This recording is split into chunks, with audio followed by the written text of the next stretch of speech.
Yeah, so I'm originally from Russia. I was born in Moscow and moved here in 2001, actually a few months before 9/11, so I still have a dual citizenship. So the way America's going, I can probably go back to no, I'm kidding. It's still probably better here, even the way it is. Um, our family actually came here through, after the fall of the Soviet Union, there was some missionaries that came from Cincinnati. And we actually remember receiving the Operation Christmas Child shoeboxes. I even have a comb still from there. It's probably from Dollar Store, but it still lasts. And so they actually would do this thing where they would pile clothes by size. I think it was at certain churches, and you could go there and pick out stuff for your kids. And so my mom went and was picking out shoes for my older sister, who's now in her 30s. And they actually found shoes, and the person who put the shoes was there, and they were a family from Cincinnati, Ohio. And so they made it possible for us to come to America, to go to Cincinnati. We lived there till about 2007. Then we moved to Seattle, and that's where I lived most of my life. And now we're here. So the states keep getting better and better. I guess Texas is after this, the way the state is going. All right. Today we're going to be in Matthew 6, verses 19 to 21. This is actually probably one of my favorite few verses in the Bible. Let's see. Now, as you turn there, I just want to talk a little bit about the book of Matthew. And if I say something wrong, Austin Clark is my teacher for homiletics. My wife's not here, so you'll have to complain to him. He's the second guy in command. So the book of Matthew was primarily written to a Jewish audience. If you ever notice reading the book of Matthew, Matthew keeps saying, as the prophecy said, as the prophecy is fulfilled, he keeps hitting this point of its prophecy being fulfilled. And if you actually go back to the Old Testament and you see that one little page between the Old and New Testament, for us it's a little blank page that we can take notes on. But in reality, that's 400 years right there in that one page, the intertestamental period, for all the nerds who want to know what that's actually called. And those 400 years are also called the 400 years of silence. There was no prophets, there was no written word. Basically, nobody heard anything from God verbally, didn't have any visions or anything. And then all during this, people are reading the Old Testament, and in the Old Testament, they're seeing images of the Messiah, of the coming Messiah. And so when Jesus comes, he's clearly not who they expected him to be, so that's why Matthew writes primarily to the Jewish audiences, and he keeps telling them, this is the prophecy that was fulfilled. This is Jesus. This is the guy that the Old Testament was talking about this whole time. Now, the cultural background for this book, or for Christ's ministry, was probably the gradual expansion of the Roman Empire, which, as crazy as it is, does not exist anymore. But as the Roman Empire expanded, as they conquered their people, they were nice enough to let the people continue practicing their religion as long as they paid, I think it was taxes to the Roman government, and then they were pretty much left alone. They gave the people of Judea at the time many freedom, and like I said, all they had to do was pay taxes. The Jewish people, because of this, we're expecting a Messiah to come, and they expected him to be a political figure who would triumph over the Roman government. Because imagine how offensive that was to them. These people take over their land, make them pay taxes. So the Jewish people had to pay tithes, but on top of that, they had to also pay taxes to the government. So for them, this was like a slap in the face, especially from a religious perspective. So for them, they're waiting for this Messiah. He's going to come. He's going to triumph over this government. A lot of the Jews actually started taking it into their own hands, and they started having these little, I guess the only parallel I can think of is like little jihad groups where they would attack Roman soldiers or Roman commanders, and they would kill them. And they would just do these violent things because they were so fed up with the Roman government being over their head. They wanted to be free again. Now, given all this, the Jewish leaders at the time, they were pretty shocked when they realized Jesus wasn't a political Messiah. Even Judas Iscariot, you know how shocked he was because he gave Christ up for 30 pieces of silver because he was disappointed. This wasn't somebody that was going to triumph over the government. So for them, they were pretty earthly minded. They were looking at earthly reigns. They were looking at revenge to these Romans for all these years of oppression. And Jesus was not who they expected, so they began to go against them pretty much with everything that they could. Especially when, like today, for instance, we're in the Sermon on the Mount. The whole Sermon on the Mount is a contrast to the Jewish teaching of the day. So imagine these people hate Jesus as it is, and Jesus is here saying the sermon with all these people listening, and the whole time he's taking shots at these religious leaders. And for them, their blood was probably boiling, especially those that were in the audience of it. And the Sermon on the Mount basically refutes their earthly views and points them towards heaven, towards Christ. So they assume, since the Messiah will overthrow the Roman government, the Jewish people assume that once he overthrows the Roman government, then they will reign with him in like a physical kingdom. He'll probably be the king. All the Jewish rulers, all the most devout Jews will probably be, in his castle with him. And in this specific passage today, it talks about treasures. So they probably thought, all these taxes, all this money that we're giving the government, soon enough we'll have it all back and more, and all their artifacts and all their gold. And so for them, when they thought of the Messiah, they thought of somebody that could make them really, really rich, aside from powerful and everything else.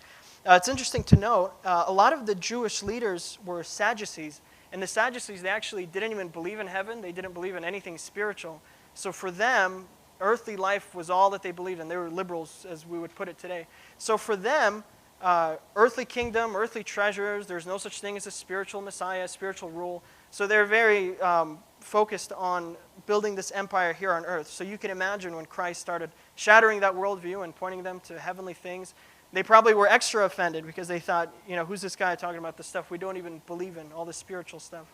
So although Christ preached the Sermon on the Mount about 2,000 years ago, I think it's still as applicable today because man hasn't changed. Man's religion hasn't changed. People haven't changed from being earthly minded. I think especially nowadays we're in such a prosperous country that oftentimes it's hard to put our view up, right? Because we're surrounded by all this wealth. Even if we're not wealthy, I think the poorest person in America compared to everybody else in third world countries, I mean, we have more than them. We have a nice system here, welfare system that's unfortunately abused. But if it's used correctly, I think it's a great blessing that our founding fathers gave us.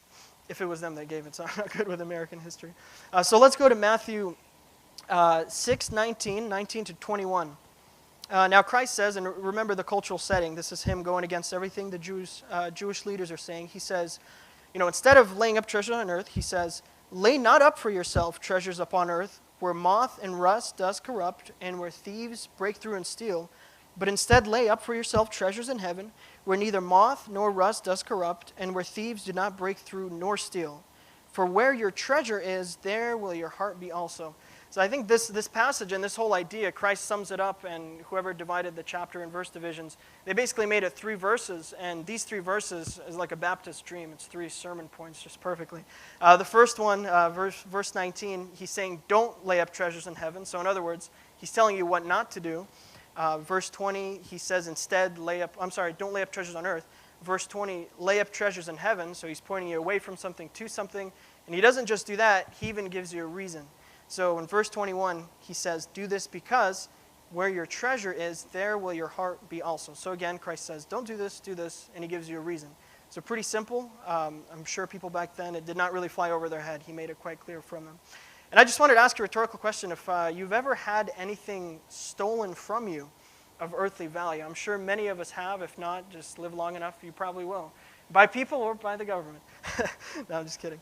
And so for instance, I have many, I grew up in Seattle most of my life. For crimes, you get a slap on the wrist. So people left and right were stealing, breaking into. I sat in my car once when someone tried to break in. It's just hilarious stories. But one for me personally stands out that I think I knew this would be a sermon illustration one day, so I'm going to take advantage of that.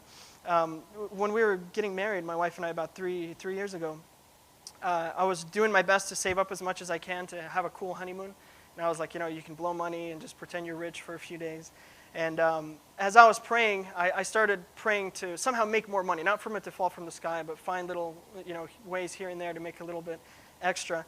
And I got so engulfed in that thinking that I started seeing the world through those lenses. It was like those guys that are entrepreneurs, quote unquote, and all they think about is the hustle, and it's like a trend here right now. And basically, I was so ingrained in that one time I was at a gas station, and I was filling up my car after work on my way home, and this guy pulled up in this very, very nice Mercedes, and he came out with all this gold and these chains. He looked like a bulldog, with this chain on his neck. And he came out, and he had a wife and kids in the car, so no red flags. And in broken Russian, he started yelling out to the whole gas station, does anybody speak Russian? Does anybody speak Russian? So me thinking, let me just not say anything for a bit. What if this is a hitman trying to do a hit on somebody? And I didn't say anything, and eventually I was like, this guy looks desperate. So I came up, I speak Russian, what's going on? He told me he was from Chechnya, which Russian is their second language. That's why his Russian was broken. And he said that he was on his way to California, but he had his wallet stolen from him.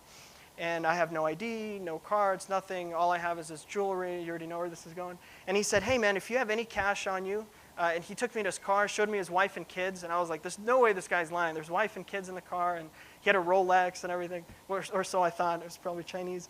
And then he started taking off all this jewelry, and he gave me a whole handful of it. And he was like, whatever cash you can give me, I'll give you this jewelry. And so me thinking, I'm praying about all this money, and look at this. This is an answer to prayer. This guy just comes like an angel is going to give me money. An angel with a broken Russian. And I told him I had $40. I still wanted to play it safe just in case it was fake, because I still had that, I guess, rational side of me was still somewhat there. And he said, well, for $40, I actually brought it with me. He's like, I can give you this ring. And I looked at the ring, and I'm like, well, I know how to check if it's real. You look inside, and it should say like 18K or 14K.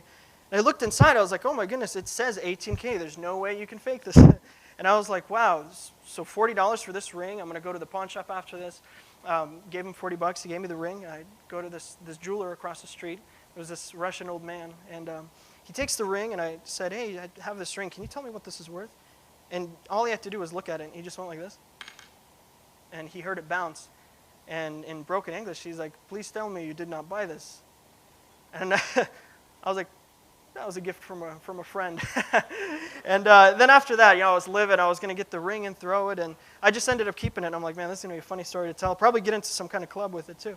But eventually, actually, on the news, I heard about this guy. He travels cross country, and he does this to people. And a friend was robbed for $400, and this guy, I don't even know if he was caught yet, but I was loosely following the story. So in other words, I was so earthly minded that I was completely blinded, even rationally. And I think this really taught me to think everything through, right?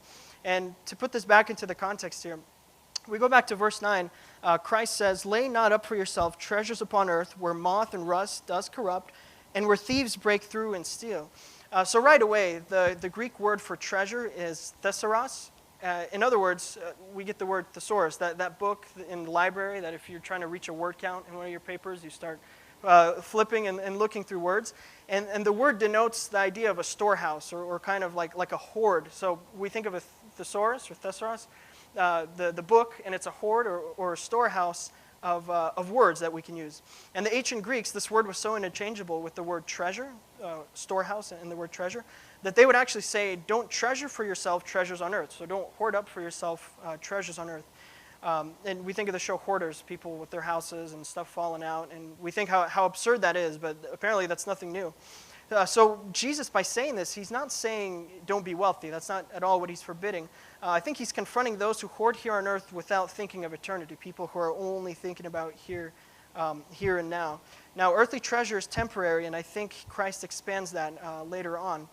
When he talks about the moth, historically, back in the day, if you guys ever read the story of Samson and you notice one of the payments he required, I think it was when he lost some kind of bet, was 300 pieces of garments. Now to us, we don't want clothes, used clothes, but for them, the more clothes you had, the more wealth you had. So that was a way of measuring wealth. So when Christ talks about the moth, he's talking about something that can destroy that wealth that you have. Some little animal, a little flying thing that looks like a butterfly. The closer it gets, the uglier it gets, and you realize that it's not in fact a butterfly. It's the bad cousin of a butterfly, the moth. And when you think of that, I think even allegorically, oftentimes earthly treasures don't appear harmful. So from far away, they look like this beautiful butterfly. But the closer they get, you let them into your home, they start destroying you from within. I thought of the lottery. I think that's a perfect example of something that looks like a butterfly, but in reality, it causes a lot of destruction. In fact, in America in 2016, $73.5 billion were spent on the lottery. So when you see somebody won $100 million, it's crazy profit that people are still making. According to Google, just to put into perspective, because that's a big number, $73 billion can buy you 2.5 million cars at $30,000 each. It can buy you 365,000 houses at $200,000 each, which the housing market now, there's probably houses in Alabama. If you could save $100,000 a year, it would take you 730 million years to save $73 billion. And with $73 billion, you could give every man, woman, and child in America $250, right? So that really puts into perspective how much money is just completely blown on this thing. And if you ever follow these stories of people that that win the lottery and lose that life by winning at the lottery, it destroys their life often. Either they get murdered, either they go crazy with the money, or they blow it and they end up at square one, working the same job that they were prior to that. I remember an interview that they had with Bill Gates back in the 90s when he was the richest man on earth.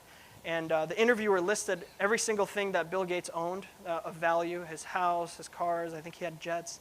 And they said, you have everything, everything money can buy. What is one thing that you want? And he thought about it, and he was dead serious when he looked her in the eyes, and he said, well, I want more money. And logically, that's really where you can go from there. If you have everything, it's like a never-ending hamster wheel. You always want more money. Even when it comes to working at jobs, you're always looking for a raise. And when you get the raise, you look forward to the next raise, right? And so it's like this never-ending cycle that can destroy people if they're not heavenly minded, if they're just earthly minded. Wealth has a potential, I think, of holding people hostage, and it's kind of like an anchor around your foot while you're trying to swim. It can hold you down and hold you to earth. After Christ talked about the moth, to expand his thought, he started telling them about rust, which to us, our money is paper. It doesn't really rust, or our coins don't rust. But back then, people had precious metals. They had swords. They had all these certain things of value that were made out of metal that could rust. Now, the Greek word for rust just denotes something being eaten away, right? So anything that can be eaten away. When we think of the characteristics of rust, given enough time, oxygen and water, anything made out of iron can get eaten away by rust. The first thing I thought of, something of value that rust eats up, I thought of cars, especially when you see people drive cars that are from up north with all the salt underneath, and it looks like their car is about to fall apart and they're about to fall on the road. And actually, in 1957, the city of Tulsa, Oklahoma, they were trying to put themselves on the map. I'm not sure if you heard the story, but they did this carnival on the opening day, I guess, of the city or something. And they buried, in 1957, a 1957 Plymouth Belvedere in a time capsule. And they said, we're going to bury it in this time capsule, and we'll open it in 50 years, and this will be this big publicity stunt. And they told the attendees of the fair to try to guess what the population of Tulsa will be in 2007. So people wrote these names, they wrote these numbers down and put it in this, I think it was a bank vault. So in 2007, all the news cameras are there. All these construction crews are dedicating their time to come out and do this for free because they wanted to be on the news, see all the company logos and everything. And everybody was there to see this grand event of them digging up this car. When they opened the time capsule, they found out it was filled with water to the brim. And as they started taking out this car, it was completely rusted. And they compared a picture from what it looked like when they put it in and now the way it looks. And it looked like Tow Mater from the cartoon Cars. And to add to that, they actually found out that the guy who guessed the population wasn't alive. And so they said, we'll find his wife. She wasn't alive either. He had no kids. They found his distant relative who wanted nothing to do with this car because it was a piece of garbage. Probably would cost more to haul it out of there. And so they donated it to a museum. So it's a funny illustration, but I think it really puts into perspective that things that are of value here on earth will eventually, if a car can devalue in 50 years, imagine how much more times things can devalue in the scope of eternity. When you're going to be in eternity and you look back on earth, and that life on earth is like a dream, like a blur, and you think of all these things that were of great value there, I think it'll be laughable for us, but very tragic for people who put all their life into these things. Christ then points people to thieves. So he pokes two holes. He pokes the hole in their wealth by saying moth can take it away, rust can destroy it, and the timeless job description, the thief. And like I said, nobody likes to be stolen from. So in this context, the word for thief in Greek actually has the idea of digging, which just makes no sense because thieves don't necessarily dig anymore. But back then, the houses were made out of clay and mud, so all you needed was a shovel to dig a hole into someone's wall, just hope they're not home. And that's all they needed pretty much, and they would dig and they would find people's treasure. So people started trying to outsmart the thieves. They would go in their field of this big property and they'd find a secret place to bury their treasure. That's why when you hear of the illustration Christ gave of the guy who found the treasure in the field and he went and bought that property, that was the whole idea of it. He found this property where the owner probably either died or forgot that he had this treasure buried. So the man found the treasure and he went and gave all that he had in order to buy that field because he knew it was really profitable for them. And even then, the thieves would go, they would find unlevel ground in the backyard, or they would find fresh dirt. They would walk around with sticks and hit the ground. Eventually they would find the treasure and thieves would dig through and steal it. And even today, people go to high measures to secure their valuables. And if people are earthly minded, especially if they're not Christians, that's all they have. All they have is life here on earth. So obviously they would go to these crazy extents, buy every kind of insurance, every kind of security. There's cameras everywhere nowadays in every corner of every house. Cyber security, VPNs. People have insurance for everything, even animals, which was new to me. When I got a cat, I had no idea you can get insurance for an animal. But what happens when a thief breaks in? When somebody builds all these boundaries around their earthly wealth and somebody comes in or something happens and all that slips through their fingerprints and their fingers, actually. People are depressed. People commit suicide. Personal example, in the Soviet Union, after the ruble, the Soviet ruble was pretty much out of print, after the fall of the Soviet Union, they introduced a new currency, and they only exchanged people 10,000 rubles. No more than that, regardless of how much you have. So for our family, we didn't even have 10,000, so for us, didn't do anything to us. But there were certain people that actually I know in our extended family that they had an equivalent of $1 million in cash or in rubles, which I did the math. Today, this is worth $1 million. They had a whole suitcase of it. And so when that came out and they said, well, now you can only exchange 10,000, that's what they did. They exchanged the 10,000, and with the rest of it, it was just monopoly money. They said, yeah, we just let kids play with it. And so those are Christian people with a Christian perspective. So for them, eventually they got over it. They're heavenly minded. But then you hear the stories of all the people that committed suicide, that had all this crazy wealth, and they were back to square one with everybody else with only $10,000 to their name. So Christ says, don't do this. Don't lay up treasures on earth, because there's many, many ways that it can slip through your fingers. And then he says, but instead, do this. Lay up treasures in heaven. In verse 20, he says, lay up for yourself treasures in heaven, where neither moth nor rust does corrupt, and where thieves do not break through and steal. Talk about an insurance policy. So what are heavenly treasures? It's not getting money and seeing how high you can throw it up in the air. It's not tying it to a hot air balloon, right? But I think treasures in heaven is pretty open-ended. Anything that has to do with heaven that's of heavenly value. For instance, the rewards, the crowns that believers get in the book of Revelation, when it talks about certain crowns that people receive for the way they serve Christ here on earth. I think the number one heavenly treasure is Christ himself and salvation. And I think in order for us to invest in the heavenly kingdom, we have to invest in people who will be there in heaven. Imagine going to heaven and seeing somebody there that was saved through you, through your ministry, through you witnessing to them. Talk about a heavenly, eternal investment, seeing somebody there. And you can imagine the benefits of being heavenly minded, not only financial benefits, but just benefits in general.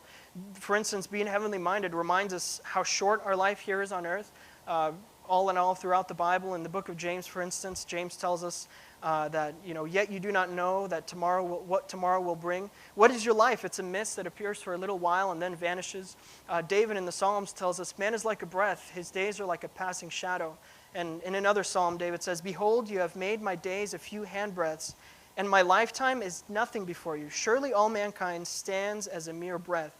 And Pastor Bruce Wilkinson, I think he summed this whole idea up. He says, everything you do today matters for eternity. Every single thing, either positively or negatively, it matters towards eternity. Being heavenly minded reminds us of the judgment to come. It's a scary thing to overlook God's judgment. We're Christians. We know about God's judgment. God's wrath does not hang over our head like it does over unbelievers' heads. And it's tragic to think that they overlook that, and they're in for a rude awakening if they don't repent. Being heavenly minded, it motivates us as Christians to live pure lives. Christ gave us his robe of righteousness when we got saved. So when God looks at us, he looks and sees his son. So there's nothing we can do to earn our salvation with our works, but we can do good things to please God, to please him, not to earn his favor, if that makes sense. So we aren't saved by works, but works are evidence that we're saved. James, again, he says, do you want to be shown, you foolish person, that faith apart from works is useless? So in other words, walk the talk and talk the walk. If you're a Christian, prove it. In other words, being heavenly minded motivates us to put suffering into perspective. I think Apostle Paul is a perfect example of this. In the book of Romans, chapter 8, verse 18, he says, for I consider the suffering of this present time are not even worth comparing to the glory that is to be revealed in us. So if we know that suffering is temporary, it really puts everything into perspective. If we're heavenly minded, we won't see any suffering here on earth as a hindrance to our joy. For instance, I think the most vivid way to describe this is if you go to a funeral of somebody who's a Christian. Although you're sorrowful, you know that one day you'll still see them. If you go to a funeral of someone who's an unbeliever, I think it's really eternally sorrowful for everybody because they know that that person is not in heaven, that person is in hell. And I think for Christians, being heavenly minded, seeing this dynamic of people's afterlife based on their salvation or not, it really puts suffering and sorrow into perspective. And we know that suffering glorifies God by displaying all of his works in us, and it makes us stronger as Christians and more mature. So Christ expands this thought And in the end, I think it's like he puts a bow on this little story and this little lesson that he gives us. He says in verse 21, "For where your treasure is, there will your heart be also." Now again, the Greek word for heart is the word cardia, which is pretty simple. Cardiology, cardio, something I need to do. It's mentioned in the New Testament and the Greek Old Testament over 800 times, the word cardia, but not once is it referring to the actual physical organ of the heart. Instead, it means the mind, the character, the inner self, the self-will, the control center. In other words, it's something that drives you. It's like your inner compass. So when you hear the word heart in the Bible, that's what it's talking about. It's not a biology textbook, thankfully. In other words, our heart is what guides our decisions and choices. So keeping the word cardia, the word heart in mind, turn to Matthew 19:16. And this is the story of the rich young ruler. It says here, "And behold, a man came up to him," a rich young ruler came up to Christ, saying, "Teacher, what good deed must I do to have eternal life?" And Jesus said to him, "Why do you ask me what is good? There is only one who is good. But if you would enter life, keep the commandments." And arrogantly, the rich young ruler says to him, "Which ones?" Jesus said, "Don't murder, don't commit adultery, you shall not steal, you shall not bear false witness, honor your father and mother, and you shall love your neighbor as yourself." So he gives him a few of the commandments. And again, really arrogantly, the young man says, "All these I have kept, what do I still lack?" Jesus said to him, "If you would be perfect, go sell what you possess and give to the poor, and you will have treasure in heaven, and come, follow me." When the young man heard this, he went away sorrowful, for he had great possessions. So we can ask ourselves, just reading this story, especially all these years later, what drove this young man? Finances, power, youth. What did he live for? Same three things: finances, power, youth, probably. I mean, it's in his name. What couldn't he live without? Couldn't live without finances. Couldn't live without power. What occupied his time and thoughts throughout the day? Finances. So he looked at what it cost him to enter through the narrow gate, and he looked at all the baggage, all the money that he had, all the wealth that he had, all the power that he had, even maybe all the youth that he had. And he looked at the narrow gate and thought, it's not worth to take all this baggage off in order to go through that little gate. Think of Dr. Martin Lloyd-Jones. He talks about like a turnstile. When you go into the subway, there's a turnstile. You can only go in there one person at a time. You can hop over, that's illegal, but you usually go in there once at a time. You can't have a lot of luggage on. You have to go individually. So it's as if he looked at this turnstile with all this baggage, all this stuff with him, and he thought it wasn't worth it to let go of this in order to make it through that little gate. We think of him and we judge him, but I think we should ask ourselves, what do we live for? Or, what can't we live without? What occupies our time and our thoughts throughout the day? So just to look back at what Christ says, he gives us three things. He says, don't lay up treasures on earth. He gives us a reason, because it's temporary and it's moth, rust, thief. There's many, many ways treasures on earth can slip through our fingers. He says instead, lay up treasures in heaven. Why? Because you will be heavenly minded. You'll live for God. You'll have an investment that is eternal. And he ends by saying, for where your heart is, there your treasure is. So ask yourself, what do you live for? David Livingstone was a missionary to Africa back in the 1800s. And he actually played a big role in abolishing the African slave trade. Back then, the Arabs were enslaving the Africans there. He did a lot of exploring, did a lot of things. There's many books written about him. So to sum it up, he was pretty much an explorer slash a missionary to Africa. So much so that he dedicated his whole life to living there, even up until his old age. He actually died there in a village that he was helping at the time. And the village people, they started corresponding with David Livingstone's family and friends back home. And his friends and family requested that his body be sent back to England for burial, because they said, after all, he's English, this is our guy, we're proud of him, we want to bury him here. But the superstitious tribesmen, they wouldn't allow his body to be moved, and the people were confused. This is just a body, why is this so important to you? And when they finally agreed, they actually reached an agreement in the middle. The tribes people said, leave us his heart and take his body and bury it. So the people thought, well, either way, at the morgue, they'll take out his organs, so that makes no difference to us, as long as we can bury him. And they cut out his heart, the tribes people, and they told the family back home, they said, his heart always belonged to Africa. That's why we want to keep his heart here. It always belonged to the mission field, to his ministry that he was called to.